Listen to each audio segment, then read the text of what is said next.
Welcome to another episode of the Wednesday Conversation. I'm Pastor Bob Thune, and today I have a special guest with me on the podcast. So no Dusty White, no Chris Hemmelman, but a guest who's come from the other side of the world to sit in the podcast studio, although he was just making fun of me for mispronouncing his name like an American. And so my friend, Johan, it's spelled Johan, and so I can't. Yeah. Go ahead. No, give us. No, I want you to give us the. That was a 7 out of 10. Thank you. Okay, you passed. That's like a D. So in school, why don't you give us how do you say your name? It's easier than the name Bob. Yeah, it probably is. Yeah. It's Johan. So Johan Verster is my name. Yeah. So Johan is South African, and a friend of mine, going back for about a decade now, and has made the trek over to the U.S. You're on sabbatical, and so it's a joy to have you sitting here and talking about your story a little bit and talking about what God's doing on the other side of the world. Thanks for joining me. How would you want the listeners to sort of just have some context for who you are and where you minister? Tell us a little bit about just your life. Yeah, I mean, maybe just to say again, Bob, thank you so much for even hosting me the last few days. It's already been such a great time to be here, and so loving it, and really been so amazed with things here at Coram Deo. It's absolutely brilliant.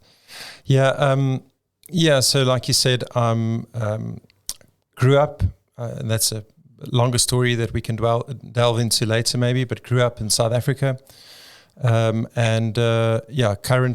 I'm married, got married to Anshin and got 4 kids, Leah, Mane, Maya and Finn. And I'm pastoring a church in Pretoria, which is in the northern part. For those who care about geography of South Africa, it's the northern parts of the country. It's actually the capital of South Africa, Pretoria. And have been pastoring a church there that we planted back in 2010, sort of on Easter, pretty much Easter 2010, and still there. Happy birthday to your church a few weeks ago. Yeah, Easter. Thank you. Yeah. It's been just thankful that the Lord is keeping us, holding us, and He's building His church, and so grateful for that. How did we first meet? We first met through Acts 29 somehow. It was, I think. I recall, I don't think you will necessarily remember it. The very first time that I met you was in Miami. We were there down in Miami for Acts 29 retreat. And I recall you actually doing a session. It was a small session with a number of guys in a room. Yeah. It was on eldership, I think. It was on eldership stuff. And that was the very first time I met you. I quickly grabbed you. I think afterwards had a few words with you, and then once or twice after that, again, fast forward a few years later in Nashville, that was where we were going through quite difficult things at our church, at an elder level, really having to make difficult sort of pastoral decisions, and somewhere, I mean, after the meeting or the conversation in Miami, I sort of kept my eye on you and what you were doing and what you were writing, and so I reached out to you. We had a lunch. I was going to say we sat down. Yeah, I think we sat down. We had a meal together, and I was bombarding you with questions on specific. How do you? It's probably what you would call practical theology, but it was actually thinking through very important Christian doctrines. But how do you apply it with elders in a church, in the life of the church? And we sat down for a meal that was super helpful. And since that day and that meeting in Nashville, I've basically been stealing from Bob and Coram Deo everything that I can in terms of policy documents and other other things that you've written. I've said this to Bob, but we use quite a few of the material, both of Coram Deo, but also the gospel-centered material that you've written. We use at our church. I've joked, Bob's not going to like it when I say this, but Bob is basically the bishop of Ligpunt back in South Africa, that we often say, well, this is what Bob thinks about this subject, or this is how they do this thing. That could be good or bad. Yeah, no, it's not really. It's not. You're not like really. I don't want to get you fired or anything. You're not the bishop, but we as a church have been really, really blessed by Coram Deo in many different ways. over the last, especially the last 6 years or so. We might get into that later because you visited us. Yeah, you guys invited me to come over there. And that was actually one of the big blessings for me. You invited me to come and speak both at Ligpunt and then more broadly in some of the church planting work you're doing, and you let me bring my son along. And so that was a real formative experience for him. I think I said, hey, I'd love to do this. Can I bring my son and, can he be along? And so it was a really great formative moment in his life. He was a high school student at the time. And it was a real joy. I'd never been to South Africa before, so it was a great joy to just sort of see your world, see your church, meet your people, serve the churches that you get to know a little bit about just the dynamic of what God's doing there. So it was a real joy for me. Yeah. Yeah, it was, and it was for us the same. And so I think from that moment onwards, so that's now probably the last, what would be 6 years or so. Yeah. Increasingly, I think our friendship and also our partnership with Coram and has just grown. And like I said, there's so many different areas of our life where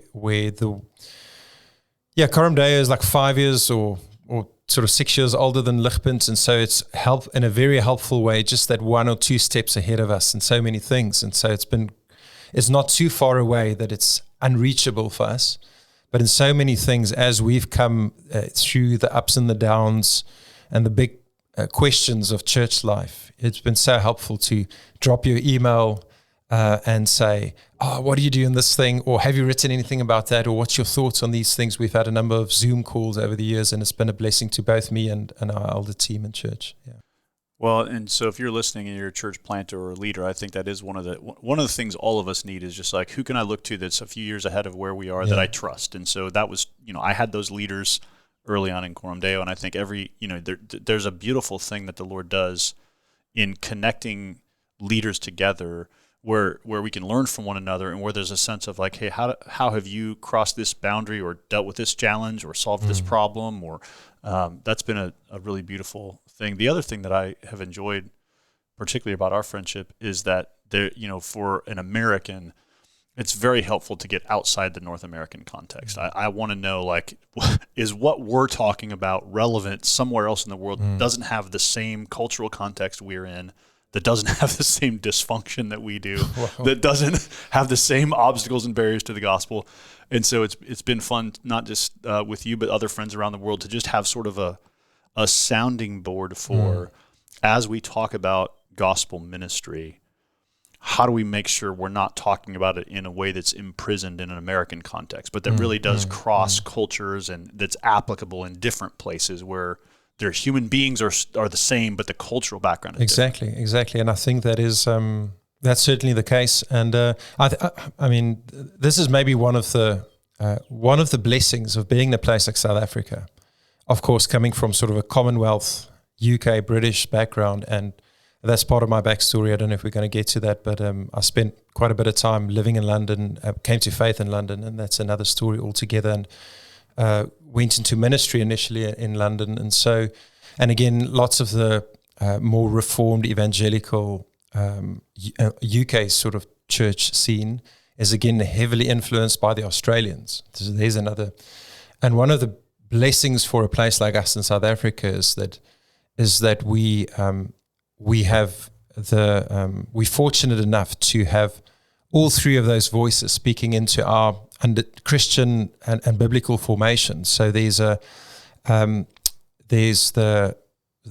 UK scene, there's the American influence or voice, and then also the Australian one, and lots of similarities there, but also differences. And I think it's almost a blessing for us, because sometimes, I don't know if the Americans would say this, but having lived in the UK, they would certainly say that there's a sense, sometimes a bit of a rivalry, and almost a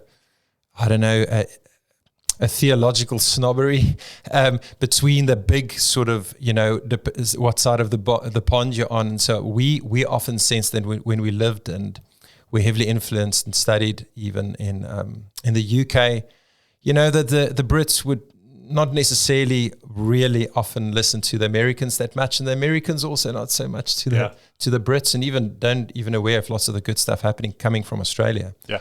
And so that was I thank the Lord for that we from our formative years have had those different voices speaking in, lots of similarity theologically, but also slightly different areas where each one of those camps have got their strengths, but also their weaknesses. And so it's a wonderful place for us to in a sense, get the best of all the worlds without having to narrow ourselves down to just one theological camp or tribe. Well, of course, we Americans just assume that the whole world wants to know what we have to say about anything. That's how we live. It's just that the world obviously is just looking at us. That's why I'm here. But I remember Tim Keller saying that when he moved to New York City, the three people he listened to were Dick Lucas, Martin Lloyd-Jones, and John Stott. and John Stott, because those guys were British evangelicals who, because of where the culture was in London, he just felt like that's more akin to where New York City is right now, and it's helpful for me to have someone like Keller sort of make that connection, because the British evangelical stream in particular has been really helpful to me in just understanding how to disconnect some of the gospel things from some of the particular North American burdens. And I think that's probably the strength of the UK scene. And I've heard Keller say this, and I've also heard Mark Dever say this, because he also spent a bit of time there. Both of them quite close relationships with especially St. Helens. It's again part of the backstory, but my first job in the UK was in finance, and it was right next to St. Helens. So I went every Tuesday and Thursday to the lunchtime talks listening to Dick Lucas. Yeah. And it was just around the corner from also listening to John Stott, and lots of those guys within English evangelicalism, the Dick Lucases and John Stotts, really come from the Charles Simeon tradition. Mm-hmm. So you would know the Simeon Trust again. Who's the guy? Who's the from Chicago? David Helm. He also really was influenced there, and hence the Charles Simeon Trust. I think that's where that comes from. It's because that's really in a sense, in the evangelical UK scene, Charles Simeon was really the guy hundreds of years ago, and whose real strength and defining mark was expository preaching, really looking at the text, trying to see what does the text say and how does it link to Jesus. And in a sense, everything that a Dick Lucas and a John Stott really... especially those two, because they come from the bit more Anglican tradition where Simeon came from. That's really the philosophy to this day, and lots of the proclamation, trust, and all of that sort of whole tradition really was birthed out of that very specific Charles Simeon sort of way of having a high view of Scripture, but trying to really get the noses of the congregants into the Bible to see what does it say, how does it link up with the gospel, and then how does it apply to every area of your life. And that's, in a sense, what John Stott and Dick Lucas and those guys. So that's the blessing of having spent time there. But then the Americans have been such a blessing in so many other areas of church life, both, I think, more the systematic theology categories historically, but also then the practical thinking through, how do you... You Americans are just so brilliant. I said this to you before. You're so good at going for it. We're good at practical theology. Yeah, and it's like you just got a way of convincing us. Well, this must be the way that you sort of do things, and then and it's a blessing to the rest of the world. So, well, that's kind of you. Let's talk about your story a little bit. Yeah. So you mentioned coming to faith in London. I'd love to why don't you talk to us about just sort of your growing up, and then how you came to faith in Christ. Yeah. So, and again, I don't know if many of your people would know this, and I don't want to sort of give you the whole history of South Africa, because I could, and it might be interesting or very boring. but to say that, like my family and my ancestors, arrived in South Africa in the late 1600s. So we've been in Africa for what is that? A very long time, since the 1600s already, and so we truly see ourselves, even though I'm from a sort of a Dutch descent, we've been in the country for more than 3 centuries, and see ourselves as Africans, and love Africa, love South Africa. The reason why I begin there is, if you know a bit about sort of the history of both how lots of Europeans came to South Africa, it was really through primarily 2 movements of immigration. The one being the French Huguenots, because of the Counter-Reformation, fleeing. So when fleeing Catholicism and fleeing the persecution in France. as well as then lots of the Dutch that came actually just before the French Huguenots into South Africa. So it from the beginning had a very strong Protestant and very deeply religious background. And that's sort of, in a sense, that then with a number of other things happening in the country in the 1700s, 1800s really formed my ancestors, who are the Afrikaans sort of people in South Africa. And the reason why I start there is because that, and I think there's quite similarities with America, with lots of Americans who have a long heritage of Christian foundations, that there's, of course, a massive blessing in that. To have, so I still grew up in, and it's still the case to this day, that most of the, at least Afrikaans schools would be Christian schools. Even if they're public schools, they're Christian schools. You still do, often do, you have morning devotions often, and at the school, even if it's a public, quote unquote, secular school, you would still, in many spaces, it's dwindling down now, but when I was growing up, it's what you would call cultural Christianity. So it's not, at least in my understanding, it's not nominal Christianity. Nominal Christianity, simply put, would be if there's a census in the country and you have to tick a box somewhere. You would say you're a Christian because you would not necessarily say you're a Muslim, or you wouldn't call yourself an atheist. But it's not exactly just simply nominal Christianity, it's cultural Christianity. You still do the church thing. Every now and then you'll say a prayer before you have a meal. It's that kind of thing. It's like the Midwest was until about 30 years ago. And probably like the UK, again, where Anglicanism has shaped so much of British culture, that there's still sort of like a heavy religious influence in the culture. Yeah, so I don't want to go into too much detail. I don't know how much time we've got, but the reality is that's the world that I grew up in, is what would be cultural Christianity. So we would go to church every now and then, say a prayer before a meal, and almost everyone in our culture growing up, this is now the 80s, 90s, most Afrikaans people would say that they're Christian. And that would have been me, even though my family, we didn't go to church that much.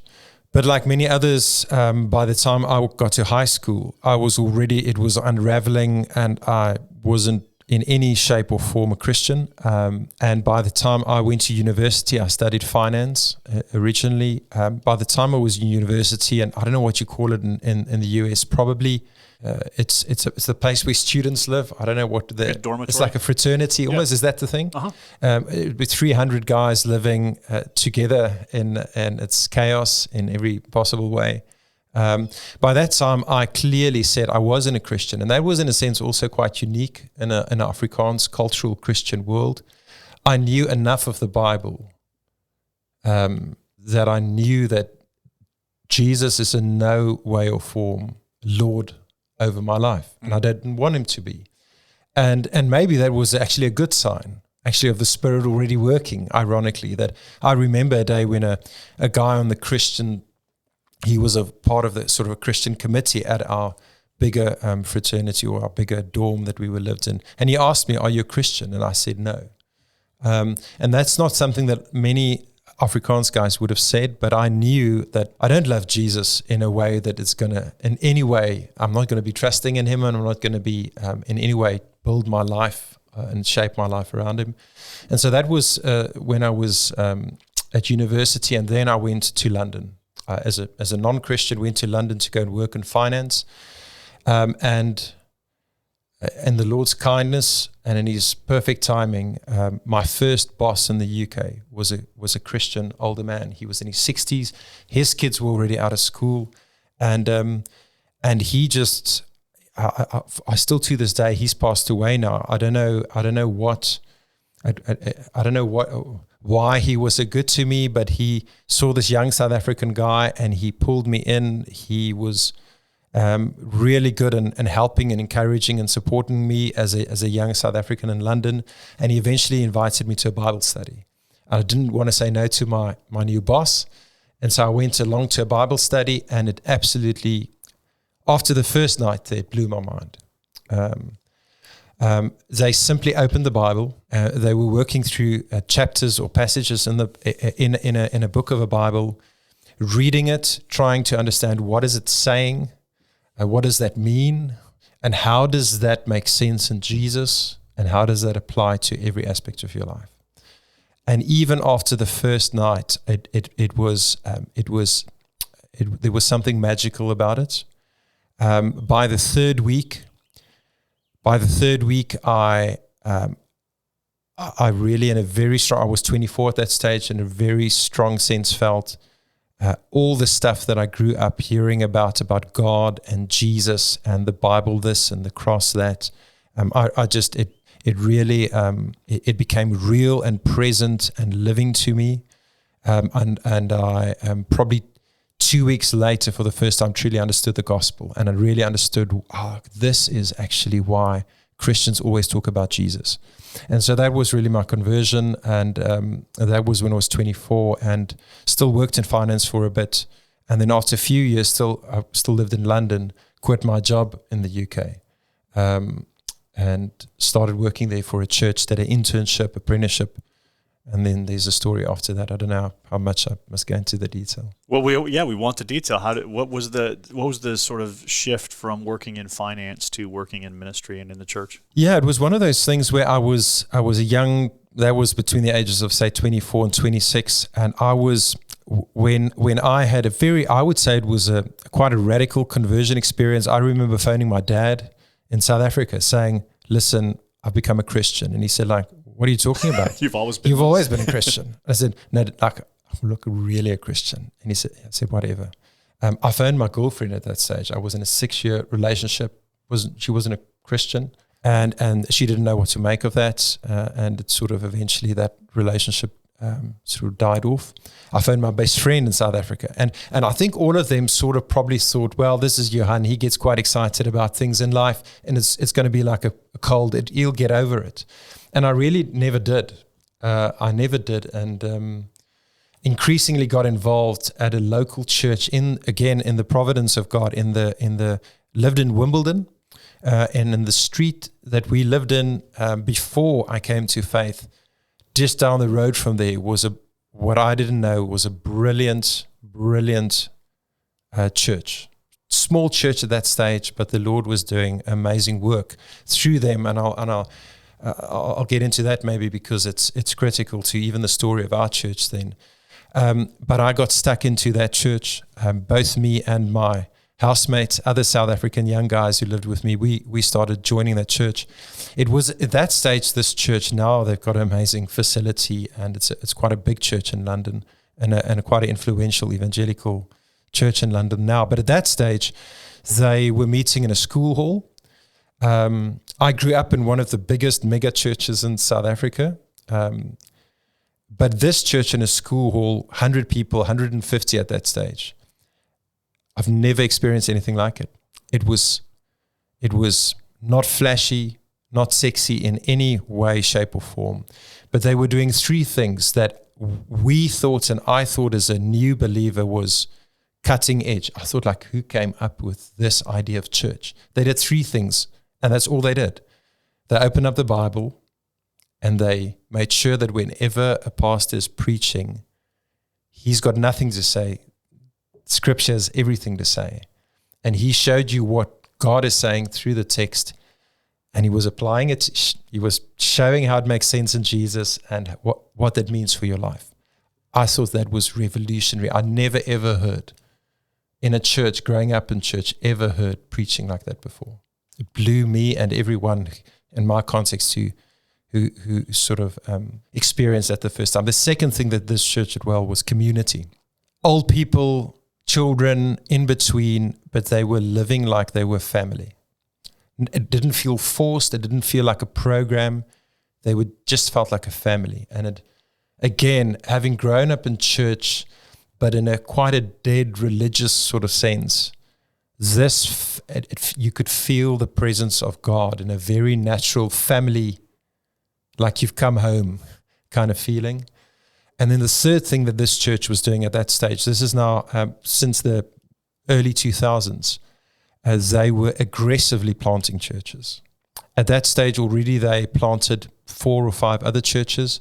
2 years later, 2 years later from joining that church, I quit my job and I started doing an internship there. The reason for that, to answer your question, the reason why I made the transition was really, I was for 2 years so hungry to learn more, so keen to just serve and be, that I ended up between the ages of 24 and 26, I did everything everywhere. I was helping on Sundays. Every night of the week, I did a Bible study. I roped in a few friends and we started a Bible study. I helped with the youth. I helped with the children's stuff. Like everything you could. I wanted to be there, even though I was working in finance and I had quite a good job for a young intern, sort of a graduate position in finance.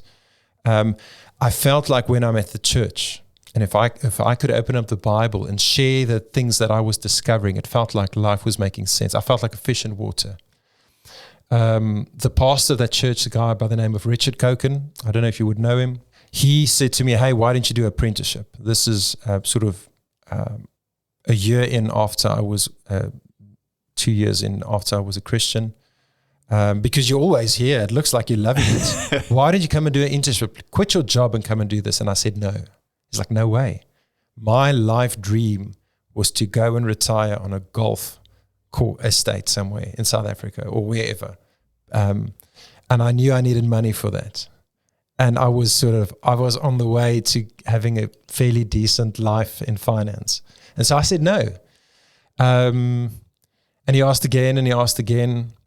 And I, after a while, didn't have any good reason not to, because everything that I was involved with in the local church that gave me joy and it made sense. And so then I made an agreement with the company that I was working for, and I said to them, listen, can I have a year off and go and do an internship at this church? And they said I could come back. And so I made the deal with them, and I started doing an internship at the church. And after 3 months, I just knew this is what I want to do and what I have to do. Even if it's not always, I think calling often is not necessarily, it's not only the things that you enjoy. It's like the burdens that you have. And it just felt this is what I have to do. And so then I started doing an internship, and a while after that, we actually then planted a little evening congregation of expat South Africans in Afrikaans, in my first language, in London. With this church, they were aggressively planting churches, and one of the things that they suggested is, listen, there's thousands upon thousands of Afrikaans South Africans in the southwest of London, and many of them, there's an opportunity because many of them from a cultural background would enjoy maybe doing something in their first language, but so many of them don't know Jesus. And we did that and planted that church eventually, and the Lord blessed that in an insane way. Lots and lots and lots of young Afrikaans-speaking South Africans coming to faith, saying exactly what I experienced, never having heard the Bible taught that way, never experiencing community in a local church, being like a family. And thirdly, this idea of not inward-looking but outward-looking, planting churches, by means of planting churches, trying to reach others in different places. And so in that church that we planted in Wimbledon, and seeing the Lord working, myself and another friend of mine who lived with me in London, who was also in that church. He was not in ministry at that stage, but we lived in the same house, and we started dreaming together and saying, but listen, we have to go back to South Africa. I wasn't actually initially planning on going back to South Africa. But we felt burdened, feeling that so many of our friends, so many of our families weren't Christian. Not even in the cultural sense. They were just not Christian at all. And so we felt burdened and called to go back to South Africa to plant a church. This is roughly 2005-06. And so that's where the dream and the desire for Ligpunt started. But in our context, we felt that we would need theological training to have credibility in our world to plant a church. It's not in all places in the world like that, but in our context, for some, it was necessary for us to have, proper theological training. So in order to plant Ligpunt, we left the UK, moved down to Cape Town in South Africa to go to seminary and study and during the next 3 to 4 years while being in Cape Town studying, we would fly up every holiday to Pretoria, and we started a small Bible study group with 4 of our friends, and the Lord sort of kept it going. And every holiday we would go up and do like a weekend away with these guys and started getting them ready to be the core group of the church. And by 2010, April, we launched with 27 people, 25 of our mates, and my mother and his mother. That's awesome. That was. Well, let's pause there for a minute. Sorry, that's a lot of info. No, that's amazing. That's and actually, this sort of, I think it's very helpful for the average listener to sort of hear the story of the journey from conversion to calling and readiness to plant a church, because I think, like you said, that doesn't happen overnight. And there is usually in most people's story a period of learning, training, calling, asking, where does God want me in the world? And so it's actually sort of fascinating to just hear all the sort of shape that took between 24 and then how old were you when you actually, in 2010, when you planted the church? I think it was 31. Okay. So that's a 7-year. Yeah, and that's not a long time. So even in there, there's lots. I mean, the Lord was gracious. So I don't know, what the time frame with these things should be. In hindsight, I said this to you yesterday. I sometimes think, probably would have been better if we waited a few years before we planted. I think maybe even at 31, we were a bit young. Yeah. But at that stage, we loved the Lord. We were seeking to do His will. It felt right. I don't think, there's of course no recipes or formulas that you can cut and paste and say everyone will be exactly the same. The Lord was gracious to us, both with a small church plant in London. I mean, there we were only, in a sense, believers for a young time. They were very heavily involved, and so that they were holding our hands even to the point in the beginning years of every single sermon. My sermon I sent to the pastors at the main church, and they would help us. It was a wonderful learning school. So there were checks and balances for us not to go off the rails. But I'm actually going to make our listeners come back next week to hear the rest of the story. It's like there's a Paul Harvey. He's an American radio host, and he used to always say, and that's the rest of the story. So you're going to have to come back next episode to hear the rest of the story.